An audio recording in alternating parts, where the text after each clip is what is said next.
Yes,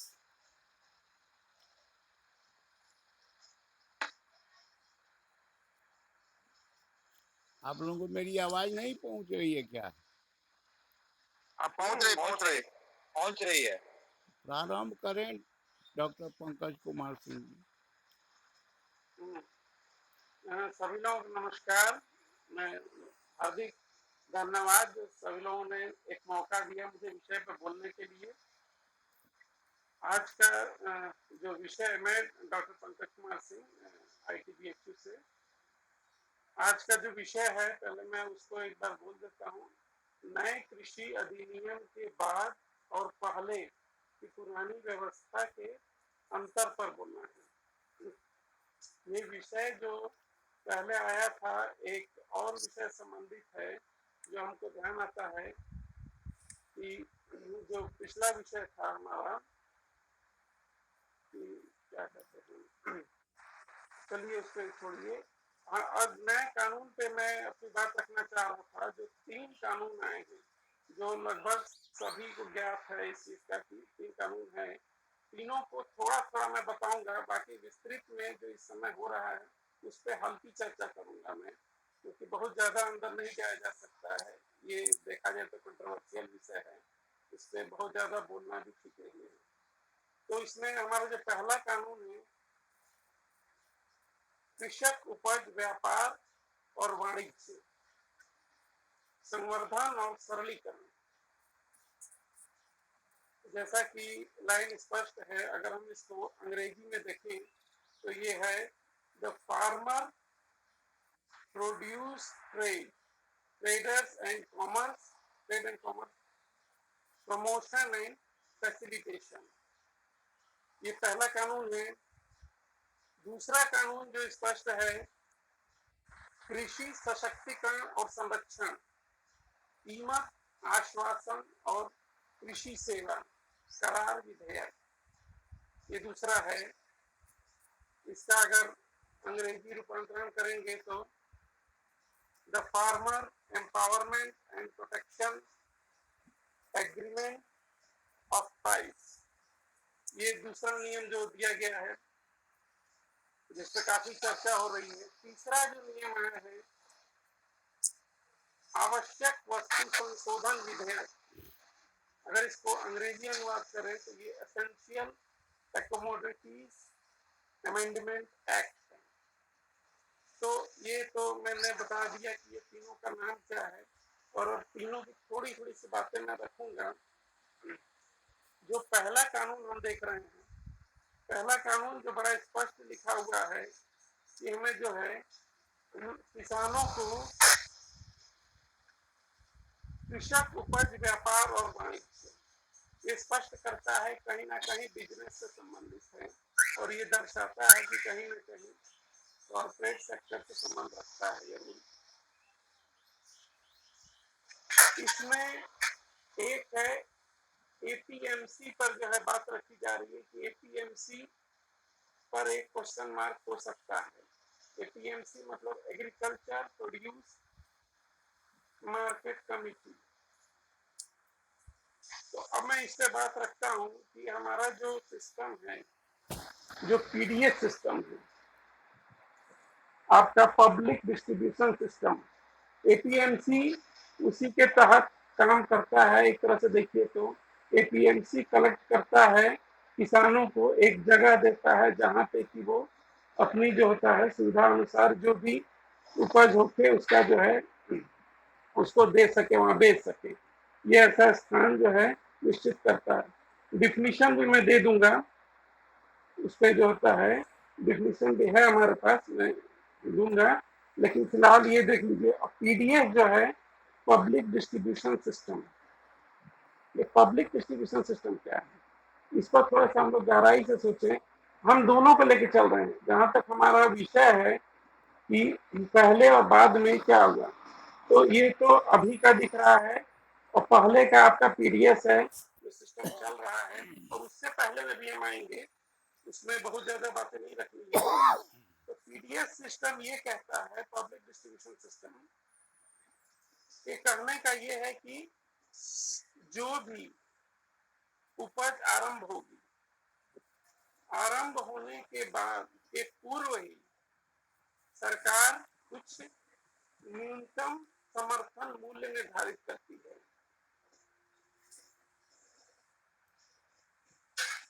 समर्थन मूल्य ये क्या है? जिस समय बीज डाला जाता है खेत में, उस समय कुछ स्पेसिफिक रेट रहता है उस चीज का।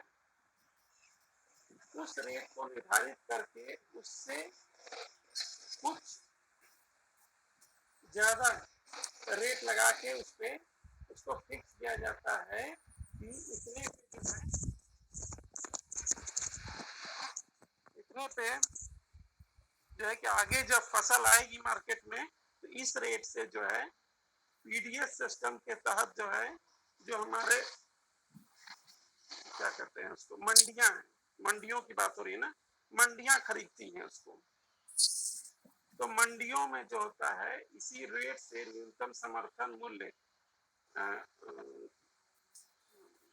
एमएसपी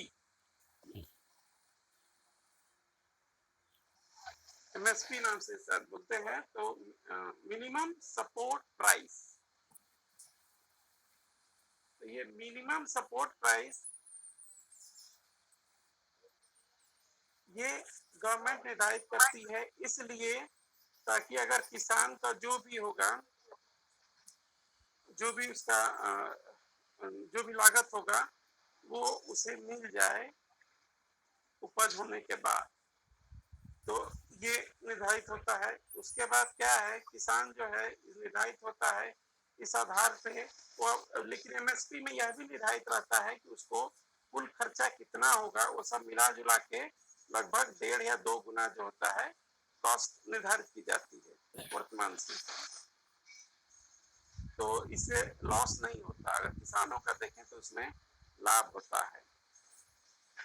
अब हम आ जाते हैं जो है जो पहला रूल कहा जा रहा है कृषक उपज व्यापार। अच्छा, एक चीज और इसमें था, मिनिमम सपोर्ट प्राइस हो गया तो किसान ने उपज किया, मान लीजिए 6 महीने में या साल भर में जो भी उपज हुआ 6 महीने में, वो एमएसपी के रेट पे, मिनिमम सपोर्ट प्राइस के कॉस्ट पे सरकार उससे खरीदती है। इसके लिए पीडीएस के लिए। पीडीएस क्या है? पीडीएस है पब्लिक डिस्ट्रीब्यूशन सिस्टम, जो राशन पे जो दिया जाता है उसके लिए खरीदती है।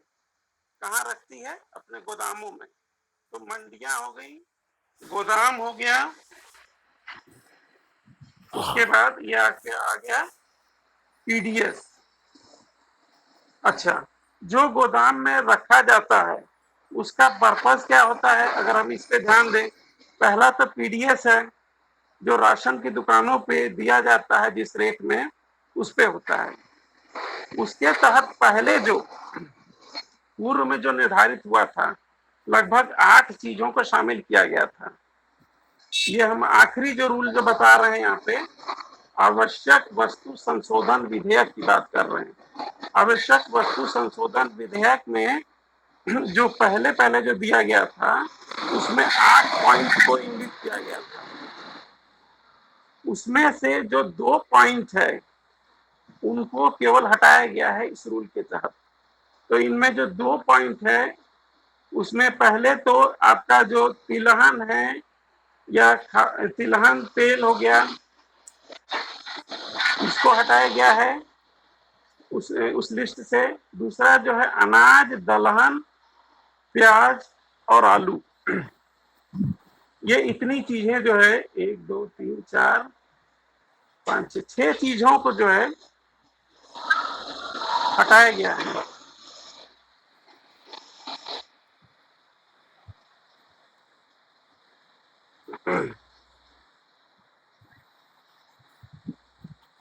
तो ये जो 6 चीजें हटाई गई हैं, तो इससे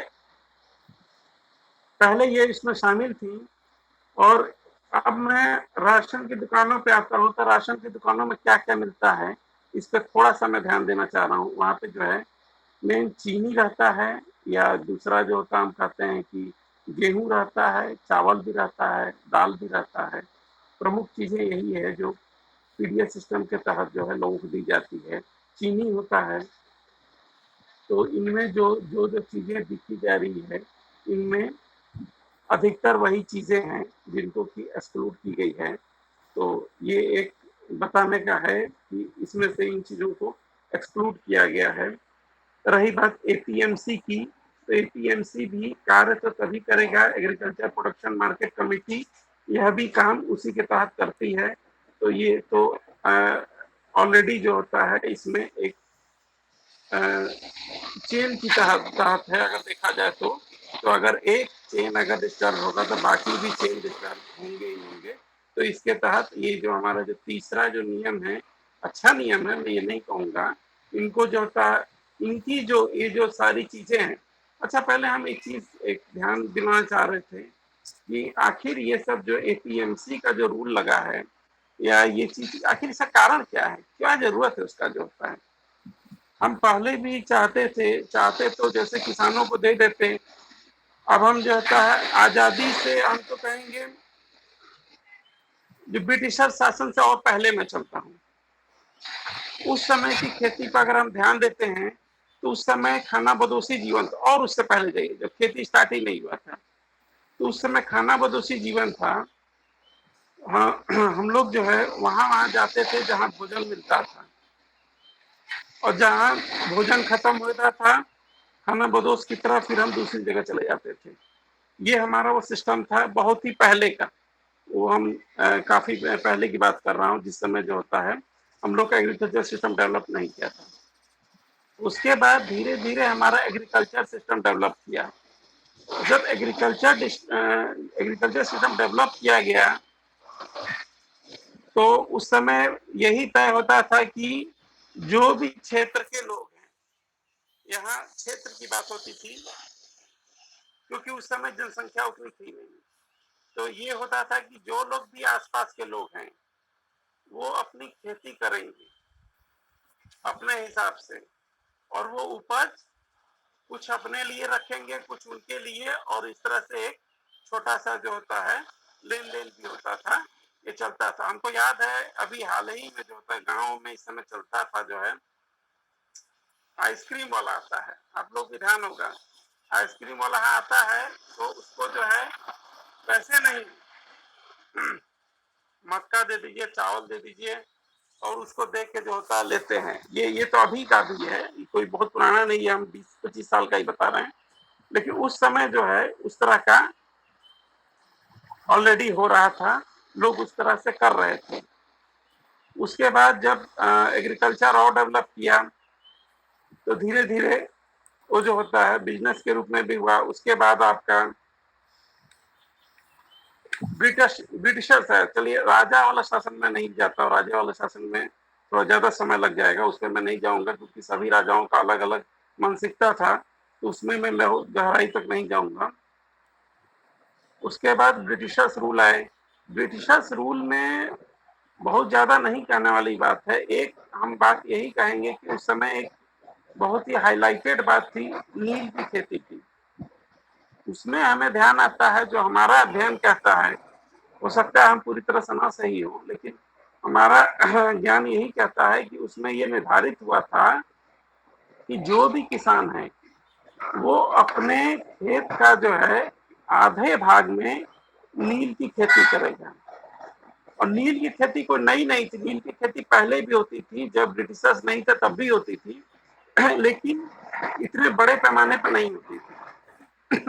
ब्रिटिशर्स के साथ दिक्कत ये हुआ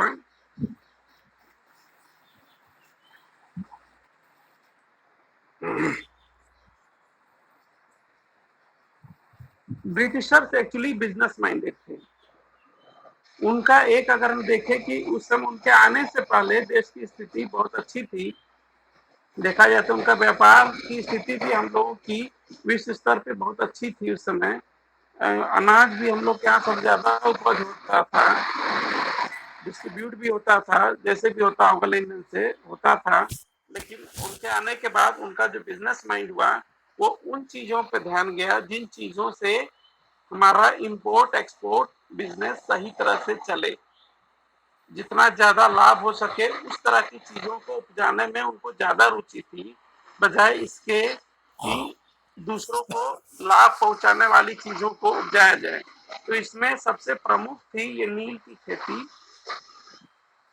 तो नील की खेती को उन्होंने एक चीज और कर दिया था कि नील की खेती ही टैक्स के रूप में आपको देना है। नील की खेती करके इसको आपको देना है, और इसकी कीमत भी बहुत ज्यादा वो नहीं देते थे, मामूली कीमत पे ले जाते थे। और नील का एक और उनका प्रॉब्लम था कि वो जनरली उनके जो ड्रेस व्रेस थे अधिकतर जो है व्हाइट ड्रेस पहनते थे। तो व्हाइट ड्रेस में उनके ड्रेस में पीलापन आ जाता था। ये एक लॉजिकल बात है जो कुछ लोगों ने शेयर किया है सोशल नेटवर्किंग में भी, कि जो पीलापन आ जाता है वो तो हम लोग भी देखते हैं, पहनते हैं सफेद कपड़े तो हो जाता है, उसमें ज्यादा दिन तक नहीं पहन पाते हैं वॉश करने के बाद भी। तो उस पे जो होता है जो डर्टी कलरेशन आ जाती है, उसको दूर करने के लिए नील को जो होता है किया गया कि नील का जो है खेती होगा अगर यहाँ, तो यहाँ से हमको जो है बार बार वहां से मंगाना नहीं पड़ेगा, हम यहीं से जो होता है हमारा अपना काम भी चलता रहेगा। और व्यापार का तो अलग काम चल ही रहा था उनका। तो ये दो पर्पजेस उनको दिखता था इसकी खेती में, और इसके वजह से किसानों को बहुत कुछ झेलना भी पड़ा। देखा जाए तो हमें ध्यान है जो होता है किसान कितना झेले थे उस समय। और इस पे बहुत विस्तृत में क्या जाया जाए, इस सभी लोगों को ज्ञात है कि जो उन्होंने व्यापार मंडल के तहत जो काम किया था उस पे ऐसी ऐसी बातें आई थी। अब मैं जो होता है, हाँ, एक बात हो रही है कॉन्ट्रैक्ट फार्मिंग की। कॉन्ट्रैक्ट फार्मिंग होता क्या है जरा हम इसको ठीक से समझें। अब जैसे मध्यम वर्ग है या उच्च वर्ग है, मध्यम और उच्च वर्ग के साथ क्या है कि वे जो है अपना खेत रखे हैं, खेती करते नहीं हैं। अभी भी जैसे देखा जाए तो वो अधिया वाला सिस्टम लगाते हैं। आप लोग को भी ध्यान होगा, हम तो बहुत ग्रामीण से नहीं संबंधित है, लेकिन जो हमारा ज्ञान है उस हिसाब से ये है कि खेत दिया जाता है उन लोगों को, उसके बाद उसमें वो खेती करते हैं, और खेती करने के बाद कुछ बटैया होता है, कुछ परसेंटेज जिसका खेत रहता है उसको मिलता है, और कुछ जो है उस किसान को जाता है, और किसान कुछ रखता है कुछ बेचता है। वो ये ट्रेंड चलता है, अभी से नहीं, हमको लग रहा है यहाँ जब से शुरू से ही होता आ रहा है। तो उस सिस्टम के तहत अगर हम सोचे इस बात को, तो यही ध्यान आता है कि अगर हम देखें तो जैसे बटैया पे दे रहे हैं किसानों को, और उसका एक और रूल भी है, मजदूरों की कमी भी हो जा रही है, लोगों को मजदूर भी नहीं मिल रहा है, इस समय बहुत समस्या आ रही है। तो इस समय खेती करने के लिए किसान भी बहुत कम मिल रहे हैं जो होता है, जो खेत पे कर रहे हैं इस तरह से। तो इस तरह से अगर मध्यम वर्ग को ध्यान में रखें और उच्च वर्ग को ध्यान में रखें, तो ये जो कानून है काफी अच्छा है। अगर हम कहेंगे जो ये आपका कृषि सशक्तिकरण संरक्षण की बात करते हैं, कीमत आश्वासन और कृषि सेवा विधेयक जो है, तो मान लीजिए जो चीज हम लोग करते हैं उसमें एक चीज और समझने का रहता है कि 5 साल तक अगर किसी किसान को दे देते हैं, वो करता है, तो उसका जो है अधिकार बन जाता है। कुछ ऐसे कानून हैं जिसकी वजह से जो होता है वो उसका मालिकाना हक भी ले सकता है, और वो मालिकाना हक तभी लेगा जब 5 साल पूरा होगा। और इसके लिए 4 साल के बाद चेंज भी करना पड़ता है, अपना जो भी नियम है कानून उसको चेंज करना पड़ता है, अपना पेपर वर्क जो होता है उससे संबंधित। फिर जाति संगत भी कुछ कुछ बातें आ जाती है उसमें, जाति संगत होकर भी इस तरह का काम करते हैं लोग। तो उस चीज से एक तो बचने का हो सकता है कि अगर हम कॉर्पोरेट पर्सन को देते हैं अपनी जमीन, मान लीजिए कि 5 साल का तो मैक्सिमम कह रहा है, पहले तो ये कह रहा है कि एक अनाज उपजाऊ के लिए भी आप कर सकते हैं, 6 महीने का भी कर सकते हैं, साल भर का भी। और ये चीज है, प्लस उसके बाद आपका जो भी शेयर होगा वो आपको मिल जाएगा, और सब कुछ जो होता सेफ है। तो इस तरह से एक तो ठीक है इन लोगों के लिए जिनके पास खेतियार है।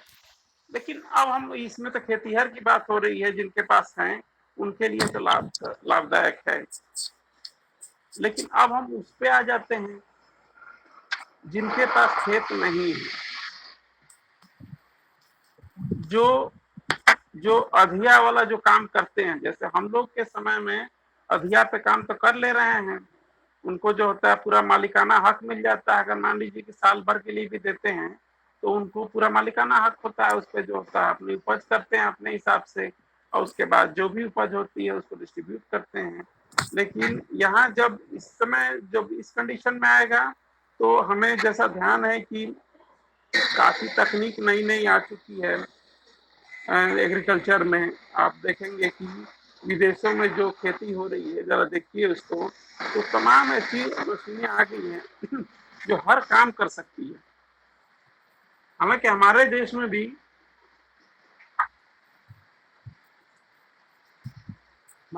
भी बहुत ऐसी मशीनें हैं।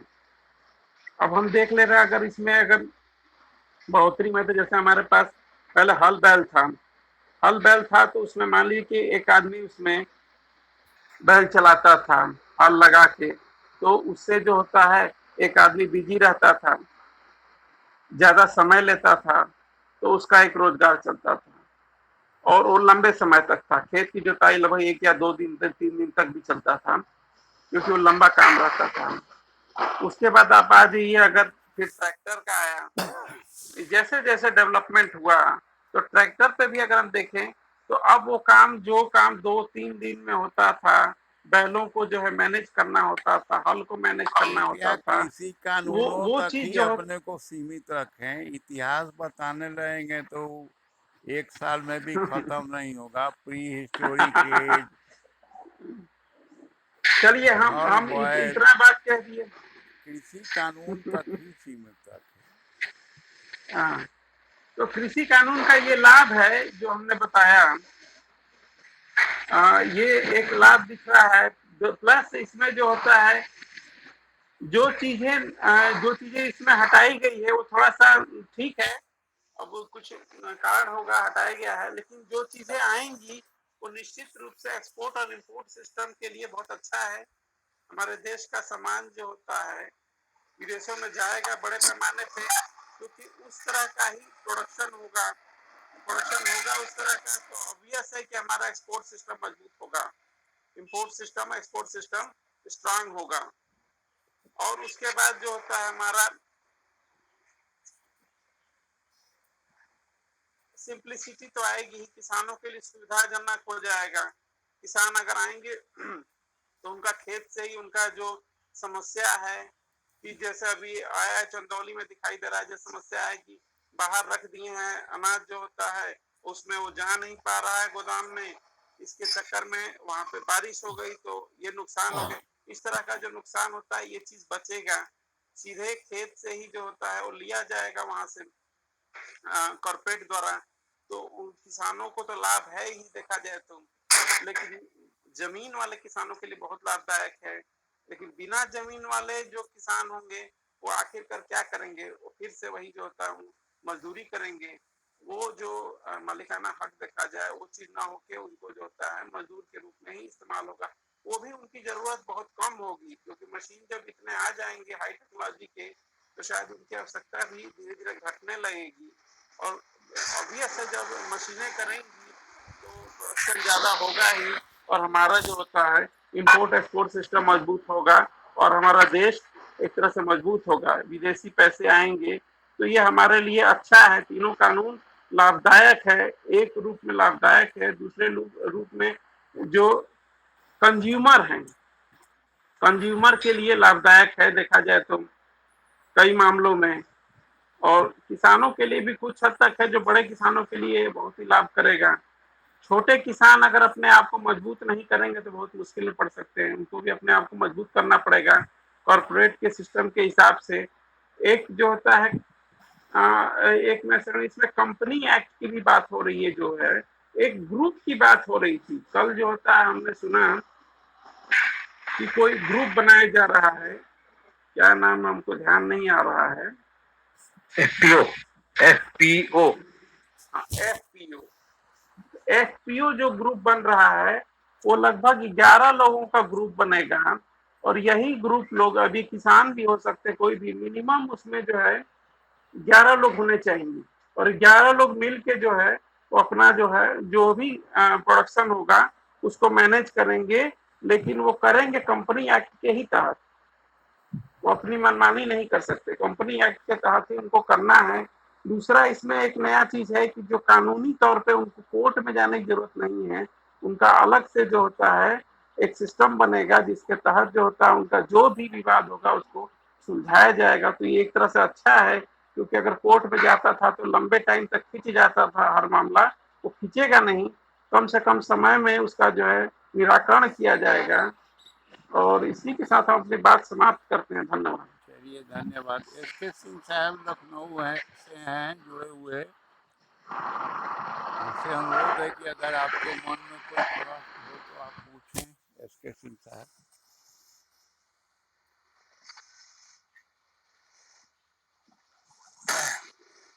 जी सर, मुझे बोला गया। हाँ, यहाँ आप ही को बोला गया। मैं एसके सिंह लखनऊ से सभी पैनलिस्ट को नमस्कार, प्रणाम। मेरा एक शंका है जो प्रश्न के रूप में है कि सबसे पहले तो एक क्वेश्चन का ये पार्ट है कि हमारे डॉक्टर पंकज जी इस तीनों कानून के विरोध में है या समर्थन में है? बस एक ही क्वेश्चन पूछिए, बस प्लीज नहीं, वन उसका A question, part only B one part question. B part है, इसी के कनेक्टेड है नहीं कि नहीं, नो नो, यदि वन पहले एक क्वेश्चन का जवाब देने दीजिए उसके बाद। अच्छा ठीक। पंकज बाबू जवाब दें, आप पक्ष में है या विपक्ष में है, विरोध में है? देखिए बहुत सारे लाभ दिख रहे हैं, अगर देश हित में देखा जाए तो हम इसका ये पक्ष अगर रखते मगर हैं। मत करिए, सीधा सीधी बोलिए।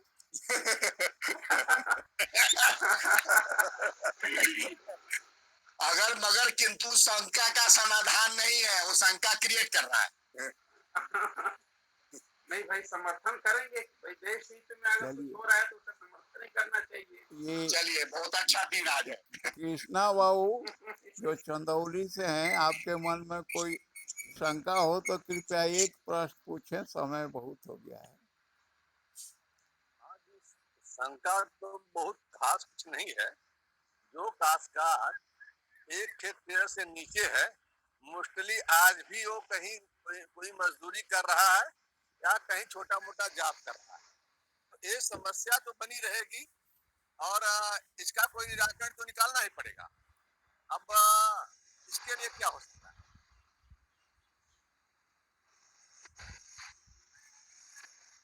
अभी कॉर्पोरेट का जो सिस्टम है उसके हिसाब से उनको अपने आप को अपडेट करना पड़ेगा। जो रिक्वायरमेंट है हमारा जो होता है उसमें जो भी सिस्टम आता है, जैसे कि 11 लोगों का सिस्टम की बात हो रही है, वो सिस्टम जनरेट करना पड़ेगा आपस में मिलकर, और उस हिसाब से प्लान करके जो है कॉर्पोरेट सिस्टम के साथ उनको जुड़ना पड़ेगा। और तो कोई समाधान नहीं है उनका जो होता है। अगर मान लीजिए खेत नहीं भी है तो जिनके पास खेत है उनके संपर्क में आके उनसे जुड़ के ही काम लेना पड़ेगा। ठीक है, वो भी अपना जो बीके होता है सिंह रोजी साहब, रोटी तो चलना जरूरी है। आपने तो परसों विस्तार से बताया था एक पार्ट एडिबल ऑयल पर। आपके मन में आज की बातों पर अगर कोई प्रश्न हो तो कृपया एक प्रश्न पूछें।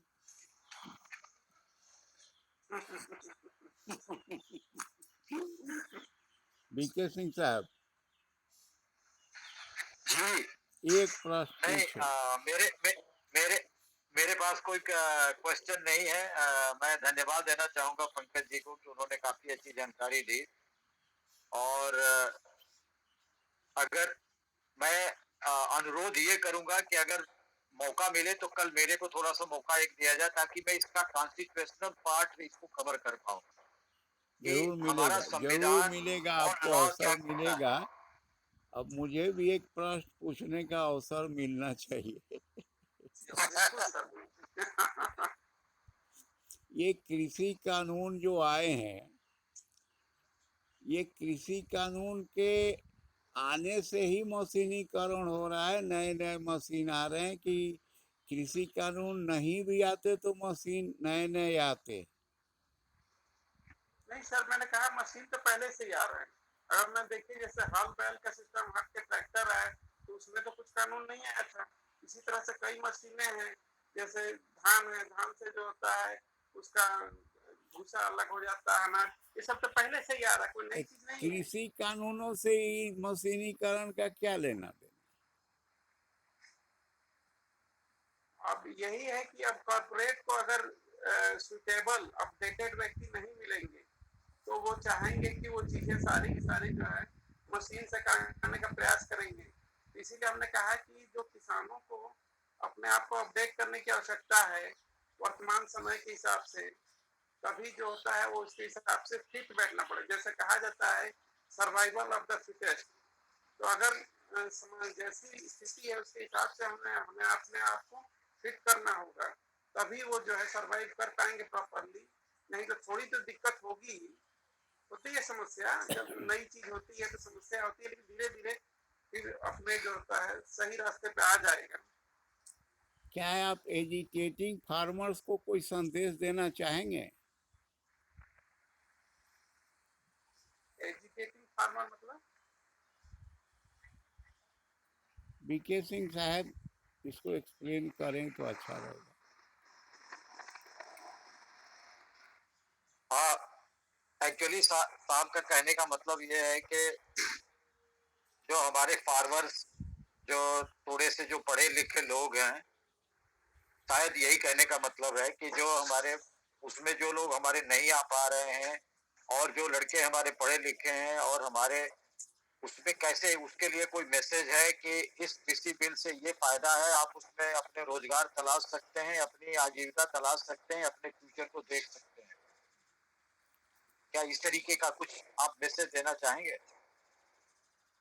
नहीं, बिल्कुल है उसमें। जैसे जो सिस्टम पहले कहा गया है इसमें बड़ा स्पष्ट कहा गया है कि हमेशा जो काम करेंगे कॉर्पोरेट सिस्टम के हिसाब से कम 11 लोग जो है मिलकर अपना एक समूह बनाएंगे। कोई जरूरी नहीं है कि किसानी है, आम आदमी भी समूह में शामिल हो सकता है अगर वो रुचि लेता है एग्रीकल्चर संबंधी कुछ अगर करना चाहता है तो उसको बिल्कुल हेल्प मिलेगा। और जो जिस हिसाब से लोन दे रही है सरकार देगी उनको, अगर वो अपने काम को बढ़ाना चाहते हैं एग्रीकल्चर में तो पूरा पूरा अपॉर्चुनिटी। लेकिन हाँ, उनको हमेशा अपडेट रहना पड़ेगा, जो सिस्टम के मेरा हिसाब से आशय हमेशा ये अपडेट था, रहने का प्रयास करना आपने पड़ेगा। बहुत अच्छा किया। मेरा आशय ये था कि एजिटेटिंग फार्मर्स मतलब जो अभी हड़ताल कर रहे हैं टिकैत साहब वगैरह उनके जो अभी बॉर्डर पर, दिल्ली के बॉर्डर पर, उनको कोई संदेश देना चाहेंगे? वो थोड़ा सा उसमें क्या कहेंगे, उसमें तो राजनीतिक मुद्दा कहेंगे। अब वही कहेंगे आंदोलन का क्या है, आंदोलन का ठीक है, मुद्दा है उनकी जो ये जो समस्या है, जो तीनों कानून है, इसको इसका स्पष्टीकरण जो होता है यहाँ से करना चाहिए।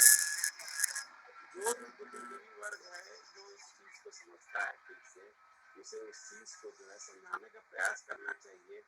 असल रूप में हर कोई भी चीज आती है तो सभी की हानि और लाभ होती है। अगर आप हर वक्त उसकी हानि वाली कंडीशन में देखेंगे तो फिर आप लाभ नहीं ले सकते हैं। इसलिए उसके पॉजिटिव पॉइंट को देखते हुए उनको सोचने की जरूरत है कि हम इसको जो होता है कितना सकारात्मक लेकर उसको मूव करें। और इस तरह से आंदोलन तो नहीं करना चाहिए, लेकिन अभी क्या कहें, देश के जो होता है किसान भी जो होता है कहीं ना कहीं उनको सही जो है मैसेज नहीं मिल पा रहा है। जो भी दल जो उसमें शामिल है वो सही मैसेज नहीं दे पा रहे हैं इस चीज का, जो उनको इस रूल से संबंधित जो है सही जानकारी नहीं मिल पा रही है। अगर उन्हें सही जानकारी मिले तो शायद वो इस रास्ते में न मूव करे और अपना रास्ता बदल दे। यदि वगैरह बहुत आपका आ गया, क्लियर कट संदेश एक लाइन का दीजिए कि या तो आप लोग हड़ताल समाप्त करिए या इसको और तेज करिए। देखिए इसमें संदेश एक एक्चुअली लाइन कई का लोग होना हैं चाहिए। ना वो हम नहीं कर सकते हैं ना, क्योंकि इसमें एक सिस्टम जुड़ा हुआ है, किसी सिस्टम को हम अकेले कर नहीं सकते हैं। जब पंकज बाबू ने सपोर्ट किया, जब सपोर्ट कर दिया है कानून का, तो हड़ताल को बढ़ाने के लिए तो बोल ही नहीं सकते हैं।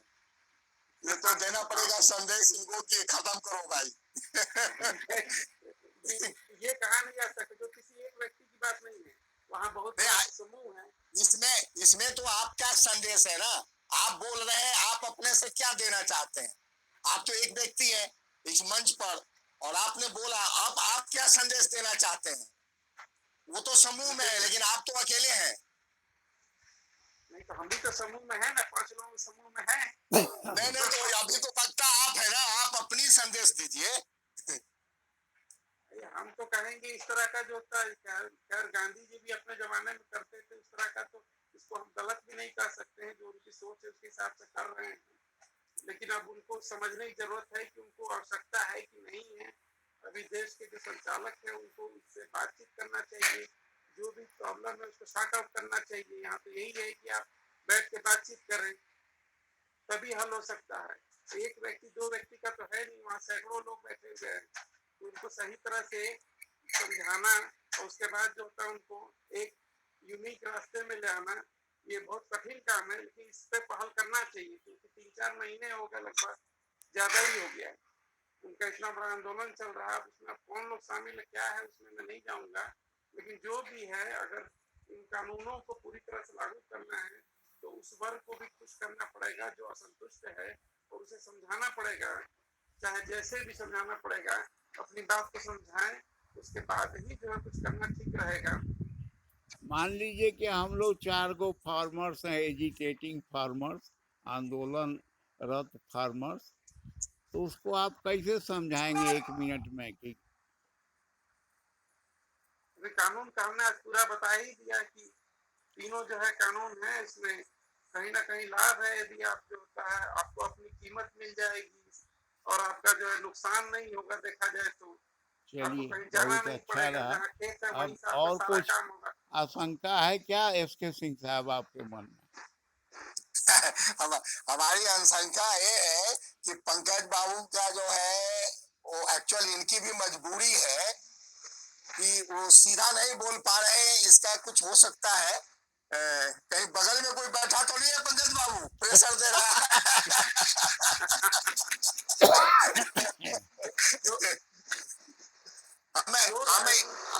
हम ये कहना चाहते हैं कि